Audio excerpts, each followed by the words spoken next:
there's about a 0% probability that we're living in base reality. In my own opinion, we are real. For me, if I'm not real, I don't care. Hi, in this video, we'll be able to listen to some of the guests which we invite to our weekly Mr. Metaverse discussion. AI-powered NPCs, a short summary of that. So what happened? GPT AI into Skyrim, but they've gone much. So the person created ChatGPT AI and powered, using ChatGPT AI, they powered the Skyrim NPCs. So there's a 10 minutes video. It's shared to the in-event discussion. You can watch it later so you can understand better what happened. But in general, this is where we're heading. It's already getting on scale. I already see multiple tools from different organizations as well, powering NPCs. It will make Metaverse feels more alive, because right now it's impossible to keep the spaces engaging 24/7 because there's just not enough people. And also, I mean, in real life as well, you're gonna go at non-prime time to some locations and there might be no people there. So using NPCs, non-player characters, for those who don't know what NPCs is, and using AI power, so those NPC characters will seems like human and you can interact with them, so they won't be just some scripts, and it will feel more genuine. This is the power where we're heading. And the question of today is basically, are we heading to the future that by the end of this year, basically, we will be asking ourselves, are you real? And there's a great tweet from Smokeaway where he's asking a person, are you real? And the answer is hilarious. Well, if you cannot tell, does it matter? So I'm curious, does it matter to you? Let's start from Corey. Corey, what's your take on that? But so you're asking if I think it matters if we're human or not. And Yes, I've been exactly. talking for years about the simulation theory. I'm really fascinated that people like Neil deGrasse Tyson and Elon Musk believe that there's about a 0% probability that we're living in base reality.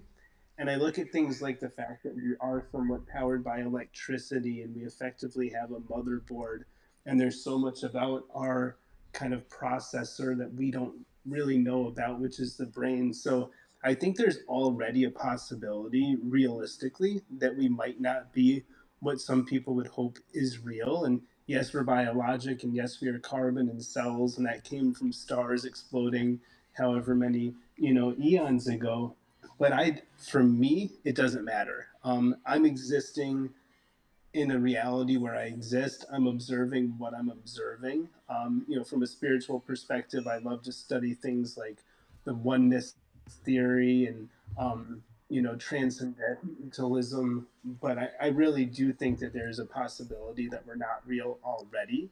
And when I look at things like the afterlife market, which is starting to boom, or uploading consciousness, I think what is real is probably going to start changing as well. So I'll kind of leave on this note. What I've been screaming from the top of the mountains is that in this new generative age where different realities can be basically created, and where things like deep fakes are beginning to prevail, that it's really important that we mint anything that we can on the blockchain, just so that we have a source of truth, just so that we have kind of a chain of custody of reality. And I think there will be some protocols that we'll start to see around that. But for me, if I'm not real, I don't care. I'm still here listening and talking and and enjoying my life as a founder. It's a strong message to end with. And before I go to a second speaker, who will be Tolulope, I hope I'm saying your name correctly. You'll correct me once you start speaking. I would like to ask the audience. So, audience, are we real? So, raise your hands, thumbs up if you think we are real, and heart if you think that we are AI NPCs now in a second reality. All right, so there's a difference in audience. All right, so majority of people believe that we are real. All right, that's an important distinction to make. Tulip, what do you think? Are we real, and does it matter? Okay. Hi, first of all, it's Tolulope. There's a Tolulope. reading to it. Dun, dun, dun, dun.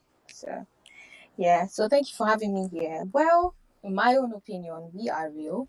But then at the moment, we have a bubble of artificial intelligence manifesting and mixing, right? So as it's been really fast-paced in terms of adaptation, the question on actually knowing if we are real or not, and even making systems to know, even without asking, because there's such a mix. I mean, as Corey had said, he said he's fine regardless, but then it's like you have this pool of different mindsets and then people doing different things based on their own reality. So yes, I believe we are real. I mean, I pinch myself every other day, and then even as you converse with other forms of machines and general use of artificial intelligence, you can always tell the distinction between what is seemingly real or not. So yes, I think that's pretty much it from my own end for now. I see. I, I mean, I really like the idea that Elon Musk said during one of his interviews that if we even look right now at the reality, yes, we can tell the difference between a human and an AI. But if you think about fast forward 5,000 years, 5,000 years, if we still be around, there's a huge probability that we will recreate a new reality. That's, for example, one of the topics I have in mind for future discussions about what will happen when the time won't be a constant for us. So there'll be these mystery discussions, Mystery Saturday, mystery metaverse discussions will be a thing for every week, every Saturday. And my question is to one of the speakers who would like to provide also opinion on this topic. So, are we human? And how it will influence next 2 years? What's your projection on that is? I see Lakesh unmuting, so Lakesh, introduce yourself and please share your thoughts. Hi, Henry. Hello, everyone. Good to be here. And let me give you a quick background about myself so that it also relates to why I'm saying something on this side and why I believe that it's something which is going to be a contradictory statement then in future. So basically, I'm CEO and co-founder of Trace Network Labs, and we have built MetaStack using which we have launched world's first fashion metaverse city, Paris. And recently we bypassed Decentraland and Sandbox in number of transactions. So this is my background, and almost 1.5 year back, we created a real human-like looking avatar, which people can hold as an NFT. And that point of time, our objective was, while looking at the future where the metaverses are going to be used for more real world life activities, wherein we are restricted by some challenges in the physical side of the world, we can use metaverses in those cases. And wherever there is a distance between people, it can be taken off when people can come together in one single space. They can collaborate with each other with the same real world life experience. And with the same thought and philosophy, we created this real lifelike looking avatar with the selfie of a person. And at that point of time, we were asked so many questions around it, like what if these avatars are being created by a person who is like a celebrity, and if somebody else is creating avatar of that person as an NFT. So how would we are going to distinguish that it's a real person an avatar, or it's a non-real? So the same questions come down to what you have asked. Like, yes, in the real life we can acknowledge that yes, we are real, but when it comes to metaverses, it is going to be way more difficult, if not now, maybe after a couple of years, to create a identity wherein we understand that who's real and who's not. Same goes with the NPCs, and it goes with any other digital identity which would exist on metaverse. So it is going to be very much important for everyone to kind of create a verification, so that we know that who is the real person we are interacting with. Still watching, I guess then you'll like it. Consider subscribing to stay up to date on the topics related to immersive technologies, digital twins, AI and Metaverse platform. You can expect the videos like the one you're now listening to be published every single week, so don't miss out. Subscribe. It takes just a second. Smash this button. Enjoy the rest of the video. Yeah, well said. And I would like to give the word now to Emmy. Sorry for off.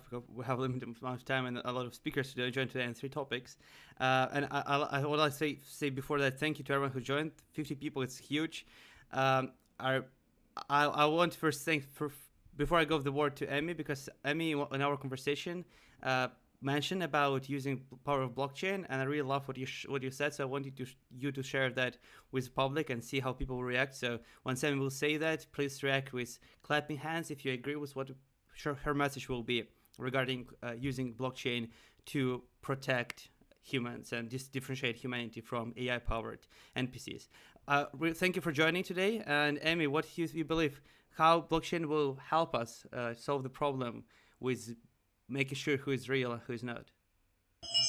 Well, thank you for having me today. I don't know if this would work. It's kind of just an idea and that came to mind of like minting AI onto a blockchain and having the smart contract be like hold the regulations. Like if kind of like how I know like a lot of DAOs use this.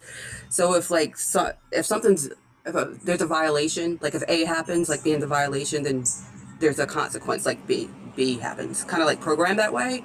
So if someone is using it for a purpose it's not intended to, or if the AI itself being generative, I guess, evolves to violate the regulations, it could be the consequence could be shut down. I mean, I'm not sure. It's just something I've been thinking about.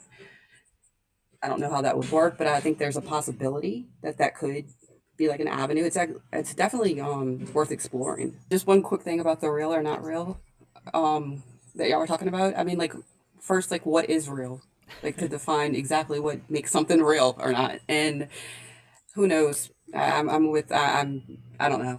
We say we're real because we want to believe we're real, of course, and we feel real, but I don't know. That's up for a debate there. That's all. a good point. During one of the conversations I have recently, someone said that he's going for in real life meeting, and then noted that before the COVID, we would refer to online meetings, and just a word meeting was meaning physical meeting. If you say I'm going to a meeting, it means physical meeting. Now, if you're saying I'm going for a meeting, it means online meeting, and you have to specify that you're going for a real life meeting, which is interesting how one word basically and the meaning behind this word changed almost instantly after the world-changing event like COVID, and how we are now referring to the word. So I 100% agree that what is real, it's a great question, and the metaverse will define that completely. I'm planning for a special discussion, which we'll be announcing. It will be in July, something of this line to discuss. I think it's a great topic to cover about what is real and how we can define what is real. And also, we have Aditya and team, if you would like to share your thoughts on this topic, or we can proceed to Q&A, and maybe someone in the audience would like to ask a question to the speaker. So, team, Aditya, if you would like to share your thoughts, feel free. If not, I will go to Q&A. Oh, sure. Hey, I love talking about existential topics. One of my favorite parts of this conversation as it began was just talking about Bostrom's simulation theory, right? And I'll just put this out there for the group. There's two ways to really look at simulation theory. One is, are we constrained by the physical laws that we know today? Or is it a post-human, post-physics conversation? Now, if it's number one, I'm just going to put information theory in front of you and say, if the simulation that you make has to exist within the physical world, in other words, there's memory, there's certain numbers of atoms making up the computers, then it will always at least be a certain number of bits smaller than the origin universe. And if so, then that recursive stack does have a limit, and the probability of us being in a simulation is not 100%. It would be near zero, right? Because it's a very finite limit. If it's a post-physical process, and this exists on a higher framework than we know of physical law today, yep, cool. That's all magical computer infinite memory thinking. And at that point, whether we're real or not really doesn't matter any more than Immanuel Kant would bring up with, we can't prove that the phenomena we're experiencing is real, right? The only thing we can do is act according to our inner goodness. That's pretty much what we can do, right? I do love the point that various members made about blockchain, because I've been around with blockchain for a long time, since Bitcoin came out. And as long as we don't break the current methodology, which is essentially rolling a random number between 0 and 2 to the 256th power minus 1, which is an absurdly large number, right? As long as we don't break that somehow with quantum computing, blockchain is a great way of identifying assets and identities in the metaverse. Awesome. Let's just hopefully quantum computing doesn't break that for us. And I mean, as humans, we always adapt, right? So once it will break the system, we will figure out a new system. That's always. Oh yeah, sure. Yeah, for sure. I actually helped post-quantum crypto once, like build up their stuff. So Mochimo, they actually, and there's a couple of others that actually have post-quantum addressing schemes. So yeah, it's totally doable. It's interesting how we're really reliant right now on fixed 256-bit sized addresses for one of every. my favorite conversations, one really smart person, was about the future computing, and basically right now he's using also AI. That's why I think it's best thing to mention. We have Team Rocked. I hope he'll be able to. Oh no, I'm sorry, not team. Someone else, all the speakers probably got rocked. Happens. So basically, what he mentioned is that he's right now training AI models to live like humans. So he's like making his own simulation where he powered AI, and then they live like 70 years, and then they teach next generation who live again for 70 years, and so on and so forth. And he's curious to see how they will evolve in their closed simulation, which blew my mind, and I'm looking forward to the release of his research. But basically, he's trying to replicate the progression of human civilization, but now using AI technologies and a small metaverse-like system. So technically, theoretically, because AI NPCs doesn't know they are NPCs and powered by AI, they have a creator, that person, so and they also have a lifespan like humans. So kind of he's creating a simulation of a real life on a scale which is mind-blowing, and I'm looking forward to someday speaking with him on one of the podcasts and sharing this research once it will be live. But this is something really interesting, and I'm looking forward to. I'm glad to hear that's very open research, because we're doing stuff that's similar to that, and I love what you're just describing, because it's also the plot of the anime Sword Art Online. Yeah, I mean, Sword Art Online was a monumental change specifically for Oculus and VR progression. That's one of the things I want to mention in a couple of weeks, once we'll be having Mystery Saturday for immersive technologies. Still watching? Thank you. So if you like the content, consider subscribing to our newsletter for more exclusive content. You can expect there primarily news related to the topics of the videos like the one you just listened to, and more educational content. So link in the comments. Every Monday, you will get a newsletter directly to your inbox.